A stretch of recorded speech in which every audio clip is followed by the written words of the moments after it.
کوئی اس کے پاس ٹیکنالوجی تھی نہیں، ایسے ہی وہ دیوار بنا لی تھی اس نے. اللہ نے اس کو اسباب عطا کیے تھے، ٹھیک ہے، تو انہوں نے کیا کیا تھا، اسباب کو استعمال کیا تھا. حالانکہ وہ خود بہت طاقتور بادشاہ تھے، لیکن انہوں نے اسباب استعمال کیے جو اللہ نے ان کو سکھائے تھے. انا مکننا لہ فی الارض وآتیناہ من کل شیء سببا فاتبع سببا. تو اتبع سببا کیا ہے، کیا کرو، اسباب کی پیروی کرو، اسباب اختیار کرو، لیکن اسباب پر بھروسہ کر لو، اسباب کے اوپر بھروسہ کر لو. اب میں نے چونکہ یہ سبب اختیار کر لیا لہذا میں منزل تک پہنچ جاؤں گی، نہیں. تو بھروسہ صرف اللہ کی ذات پر، ٹھیک ہے، نہ ڈاکٹر پر، نہ دوائی پر، نہ کسی اور پر، اللہ کی ذات پر.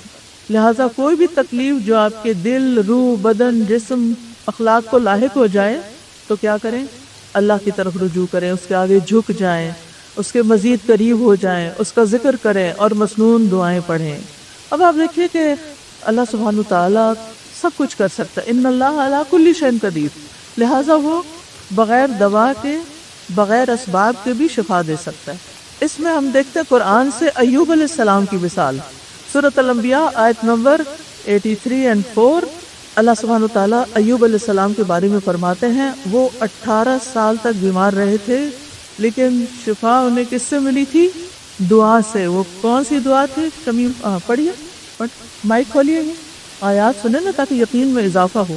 وَأَيُّوبَ وَأَيُّوبَ إِذْ نَادَى رَبَّهُ أَنِّي مَسَّنِيَ الضُّرُّ وَأَنْتَ أَرْحَمُ الرَّاحِمِينَ فَاسْتَجَبْنَا لَهُ فَكَشَفْنَا مَا بِهِ مِنْ ضُرٍّ وَآتَيْنَاهُ أَهْلَهُ وَمِثْلَهُمْ معهم رحمة من عندنا وذكرى للعابدين. اور ایوب جب اس نے اپنے رب کو پکارا کہ بے شک مجھے تکلیف پہنچی ہے اور تو رحم کرنے والوں میں سب سے زیادہ رحم کرنے والا ہے، تو ہم نے اس کی دعا قبول کر لی. ایک وقت ہوتا ہے نا، بس اسے جو بھی تکلیف تھی دور کر دی اور اسے اس کے گھر والے اور ان کے ساتھ ان کی مثل اور عطا کر دیے اپنے پاس سے رحمت کے لیے اور ان لوگوں کی یاد دہانی کے لیے جو عبادت کرنے والے ہیں. تو یہاں آپ دیکھیں فاستجبنا فکشفنا وآتینا رحمتا من عندنا، یہ سب کون کر رہا ہے، اللہ سبحانہ تعالیٰ. ایوب علیہ السلام نے کوئی دوا نہیں کھائی تھی، اللہ کے حکم سے شفا ہوئی تھی ان کو، لیکن حکم 18 سال بعد ہوا، آزمائش پوری ہونے کے بعد. جب ہم کوئی دعا کرتے ہیں تو اس کی قبولیت 3 طرح ہوتی ہے. نمبر 1 فوراً قبول ہو جاتی، دیر اینڈ دین، آپ سوچتے ہی ہیں، آپ دل میں ہی ابھی بول رہے ہوتے ہیں، چیز مل جاتی ہے، آپ کو پہنچ چکی ہوتی ہے. نمبر 2 ایک وقت کے بعد، بعد حین، وہ 18 سال بھی ہو سکتا ہے لیکن قبول ضرور ہوگی، یعنی دنیا کے اعتبار سے. اور اس کے لیے انسان کو کیا چاہیے، صبر، شاباش، صبر چاہیے. تیسری قبولیت آخرت میں اجر، اتنا اجر کہ انسان چاہے گا کاش میری سکن دنیا میں کینچیوں سے کاٹ دی جاتی اور مجھے بھی ایسا اجر ملتا جو صبر کرنے والوں کو یہاں ملا ہے. یقین رکھیے دعا ہر صورت قبول ہوتی ہے، یا فوراً یا دیر سے یا پھر آخرت میں، لیکن فائدہ ہی فائدہ ہے. اچھا تو شافی کون ہے، اللہ. یعقوب علیہ السلام کی مثال اپنے سامنے رکھیے. اللہ تعالیٰ فرماتے ہیں وَبِيَضَّتْ عَيْنَاهُ مِنَ الْحُزْنِ فَهُوَ كَظِيمٌ، کہ غم کی شدت کی بنا پر آنکھوں کی بینائی ختم ہو گئی. تو بلائنڈنس کیا ہے، این النس، بیماری ہے کہ نہیں ہے. کوئی علاج کرایا تھا انہوں نے، پھر کوئی دوا لی تھی نہیں، صرف اللہ کا حکم ہوا. سورۃ یوسف کی آیت نمبر 93 میں آتا ہے یوسف علیہ السلام نے جب یوسف علیہ السلام کو جب پتا چلا کہ والد رو رو کر میرے غم میں نابینا ہو گئے ہیں، تو اللہ تعالیٰ نے ان کو الہام کیا ہوگا. انہوں نے کہا اذهبوا، پڑھیے، اذهبوا بقميصي هذا فألقوه على وجه أبي يأت بصيرا وأتوني بأهلكم أجمعين. یہ میری قمیص لے جاؤ اور اسے میرے والد کے چہرے پہ ڈال دینا، وہ بینا ہو جائیں گے، اور انہیں لے کر تم سب اہل و عیال سمیت میرے پاس آ جاؤ. تو یعقوب علیہ السلام کی بینائی کس سے لوٹی، اللہ کے حکم سے اللہ نے شفا دی بغیر دوا کے. وہ ایک ہیلا تھا، ایک سبب تھا کہ قمیص ڈال دو، لیکن شفا اللہ نے دی. کہنے کا مطلب ہے کہ بغیر دوا کے بھی کچھ طریقے ہوتے ہیں جس سے شفا ملتی ہے. اب ہوا کیا، جب وہ خوشخبری لانے والا آ گیا اور اس نے قمیص یعقوب کے چہرے پر ڈالی تو فوراً بینا ہو گئے. کہنے لگے میں نے تم سے کہا نہ تھا کہ میں اللہ سے وہ کچھ جانتا ہوں جو تم نہیں جانتے. زکریا علیہ السلام کی مثال، بغیر دوا کے بانجھ پن دور ہو گیا، اولاد ہو گئی. ٹھیک ہے، سورۃ مریم میں آتا ہے آیت نمبر 7 سے 9 تک. يا زكريا إنا نبشرك بغلام اسمه يحيى لم نجعل له من قبل سميا قال رب أنا يكون لي غلام وكانت امرأتي عاقرا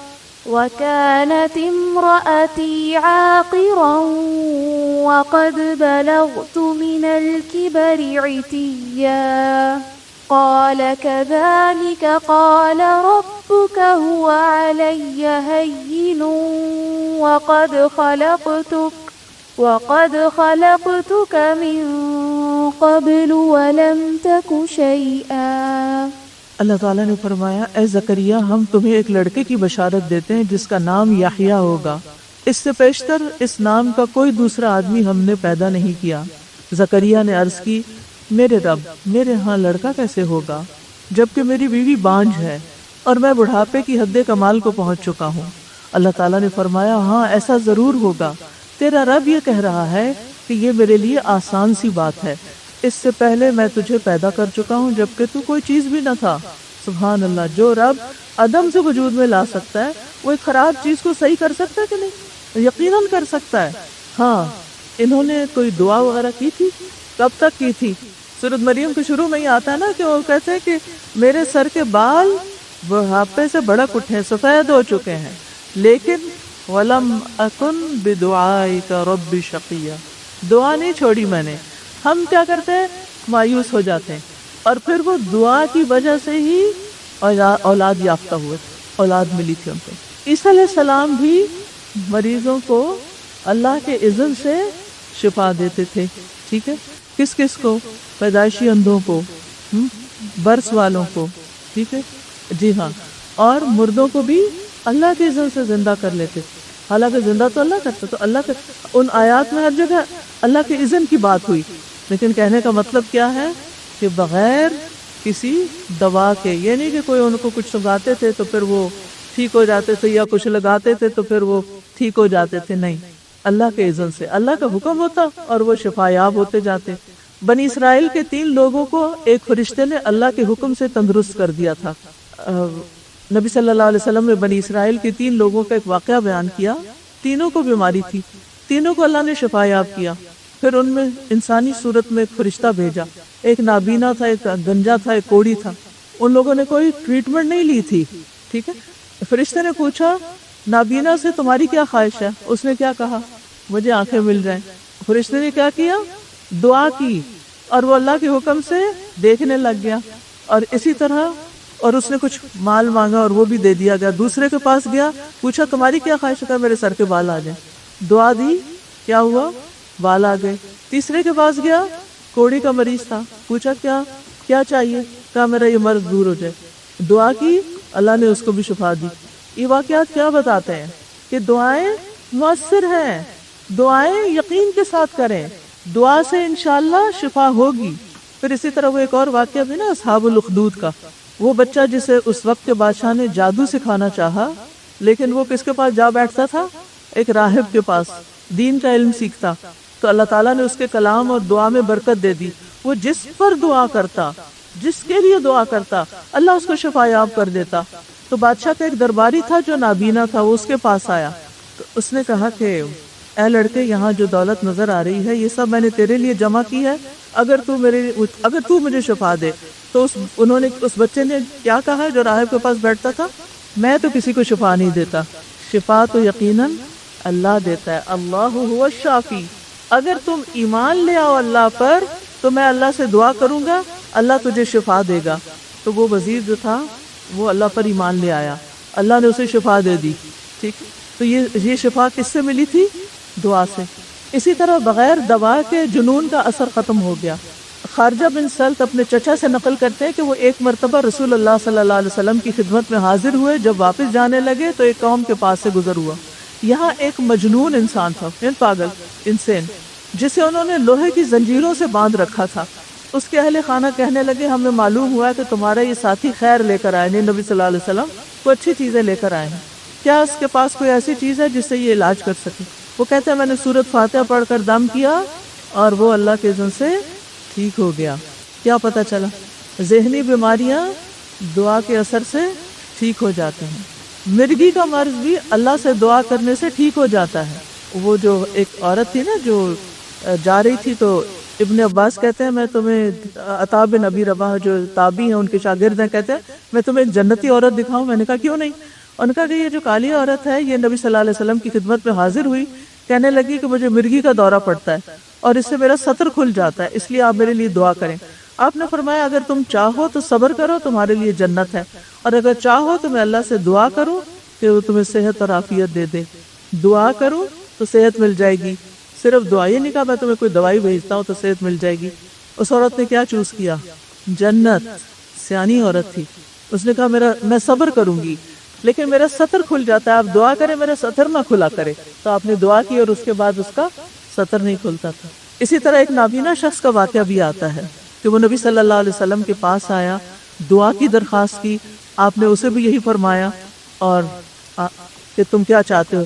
تو اس نے کہا میں دعا چاہتا ہوں کہ آپ میرے لیے دعا کریں تو میں ٹھیک ہو جاؤں۔ تو آپ نے اس کے لیے دعا کر دی، اس نے نفل پڑھے اور خود بھی دعا کی، اللہ نے اس کی بینائی بحال کر دی۔ حضرت علی رضی اللہ عنہ ایک موقع پر خیبر والے دن ان کو کیا تھا؟ آنکھیں خراب ہو گئی تھی ان کی، اور آپ نے جھنڈا ان کو دینا تھا۔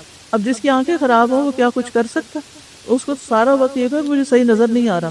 تو نبی صلی اللہ علیہ وسلم نے فرمایا کل میں جھنڈا اس شخص کو دوں گا جس کے ہاتھ پر فتح ہوگی، جو اللہ اور اس کے رسول سے محبت رکھتا ہے اور جس سے اللہ اور اس کا رسول بھی محبت رکھتے ہیں۔ رات بھر سب صحابہ کے ذہن میں یہی خیال رہا کہ دیکھیں جھنڈا کس کو ملتا ہے۔ صبح ہوئی تو ہر شخص امیدوار تھا، لیکن آپ نے دریافت فرمایا علی کہاں ہے؟